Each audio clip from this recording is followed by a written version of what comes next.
The woman was talking on the phone. When the phone line was suddenly pulled, Ellie thought it was a prank from the kids. Girls, you come out of there right now!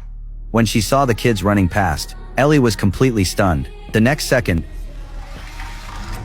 Ellie turned on the light in the cubicle in fear, but found nothing inside. Ellie finally realized that something terrifying might really be hiding in the house. Before Ellie could react, a sudden scream came from her daughter upstairs. It turned out that the girl's doll had eerily sat up on its own and was staring straight at her. The girl was terrified.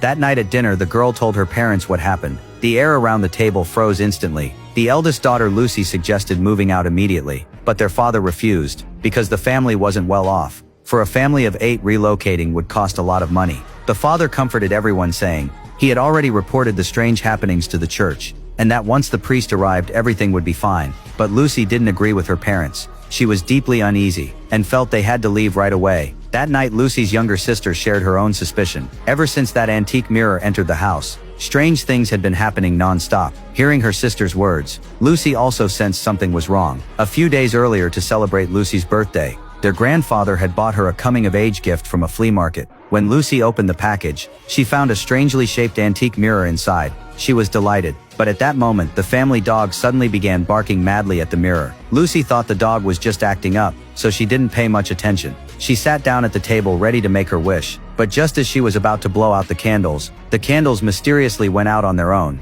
Though surprised, they didn't think much of it. However, when Ellie turned on the house lights, the chandelier suddenly crashed down. Everyone was terrified. Fortunately, Lucy wasn't hurt. They blamed the incident on the house being old and poorly maintained. It wasn't until today that Lucy understood that the mirror was behind everything. So the sisters decided to get rid of the mirror. They threw it into a recycling bin late at night, but they didn't expect that the next day the mirror would be crushed and destroyed by sanitation workers. At the same time, Lucy suddenly began coughing violently. While eating breakfast, she spat out a large lump of jam. Then she pulled a sharp piece of biscuit from her mouth. The whole family was terrified. They rushed Lucy to the hospital. All these strange events left the family on the verge of collapse. Fortunately, the priest arrived just in time. After hearing what had happened, the priest immediately went down to the basement. He recited verses from the Bible while sprinkling holy water around. But as soon as the holy water touched the ground, it was shrouded in thick smoke. The priest tensed up immediately. He realized he was no match for the evil spirit, so he hurried back to the church to seek help. But he didn't know that the spirit had already set its sights on him. As soon as the priest arrived at the church,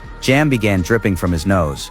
Then the wires outside started moving on their own. The priest carefully looked around, only to find that the receptionist had mysteriously vanished. Realizing something was wrong, the priest tried to flee in terror, but every door and window in the church was sealed shut. He pulled out his crucifix to fight the evil spirit, but the next second the crucifix burst into flames. Then the priest began to lose his mind. He slowly walked out of the office and picked up an electric wire. The evil spirit had finally taken full control of him.